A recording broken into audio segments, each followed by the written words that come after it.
Hello, I'm Senator Addie Eckardt, and I'm going to share with you a little bit about my role as a senator here in Annapolis and back home in our district.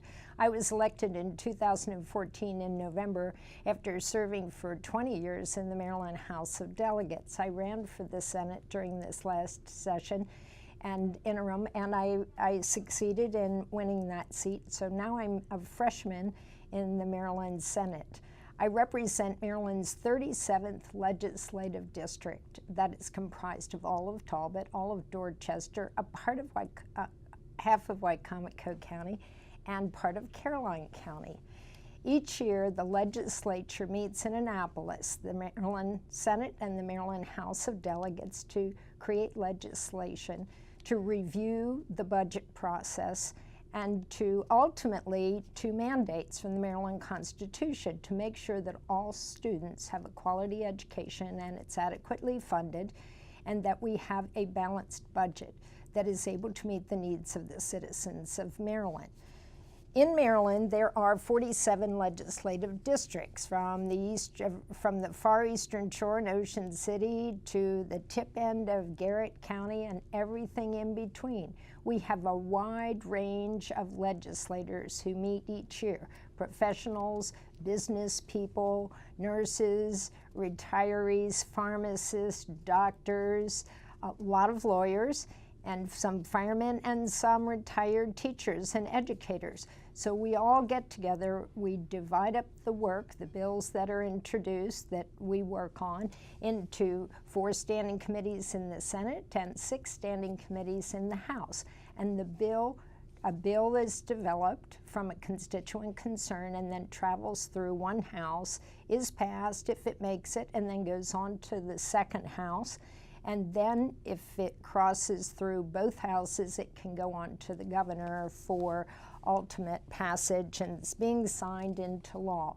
All of these activities are prescribed in the Maryland Constitution, so a good way to get a primer, if you will, on what's happening in state government is to review the Maryland Constitution.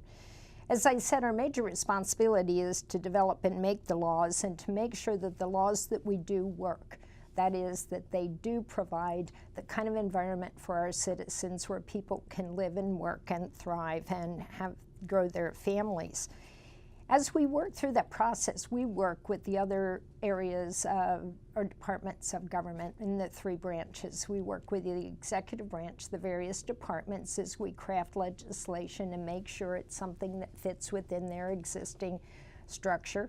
We also work with the judiciary and have responsibilities there each year. We also work with local government. A bill that might come before me or I'm thinking about, like Sunday hunting, or maybe it has to do with scrap metal in our jurisdiction, I run by or meet with our local government to see how they may want to participate in that, and sometimes they will give me legislation that they want that's important for them. We also work with farm groups, business groups, professional groups, a lot of different advocacy groups as people have input and participate. It's important that we have a variety of people with a variety of different perspectives to work together to be able to create the best laws for Maryland, laws that aren't overburdensome and laws that are reasonable and make sense. It's important that everybody participate, not only to follow us through the Maryland General Assembly webpage, but to communicate with your legislators as well. We're available by email, by telephone, or the regular snail mail is a good way to write us a personal letter on a piece of legislation that you can follow.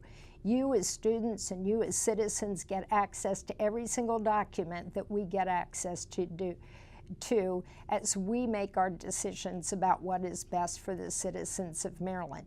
This has been Senator Addie Eckardt reporting to you from Annapolis.